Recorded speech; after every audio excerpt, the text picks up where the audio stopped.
ফেব্রুয়ারিতে নির্বাচন হলে কোনো সমস্যা নেই, তবে নির্বাচনকে সামনে রেখে এখনো লেভেল প্লেইং ফিল্ড নিশ্চিত হয়নি বলে দাবি করল বাংলাদেশ জামাতে ইসলামের সহকারী সেক্রেটারি জেনারেল হামিদুর রহমান আজাদ।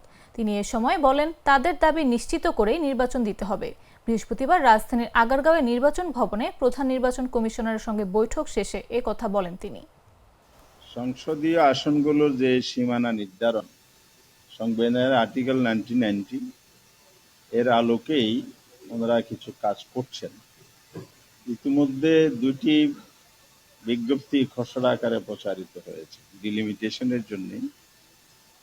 একটা হলো 30 তারিখ, আর একটা হলো 30 তারিখ বলতে 30 জুলাই আর 18 আগস্ট। তো হিয়ারিং এরও শিডিউল হয়ে গেছে। তো এই সামগ্রিকভাবে আমাদের কিছু বক্তব্য এখানে ছিল।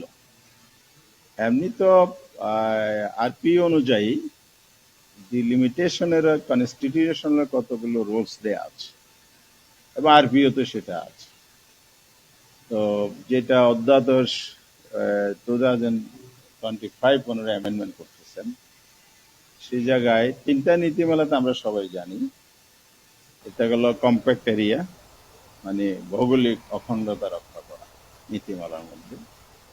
আর তাহলে অ্যাডমিনিস্ট্রেটিভ একটা আছে, পয়েন্ট আছে।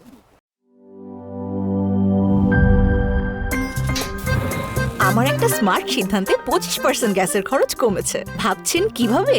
সাধারণ গ্যাস স্টোভ বদলে আমি এনেছি আরএফএল গ্যাস স্টোভ। এর সাইন্টিফিক নজল ও ব্রাস বার্নার ক্যাপ সমানভাবে তাপ ছড়িয়ে রান্না করে দ্রুত। তাই গ্যাসও বাঁচায় 25%, টাকাও বাঁচে 25%। আরএফএল গ্যাস স্টোভ নিরাপদ ও গ্যাস সাশ্রয়ী।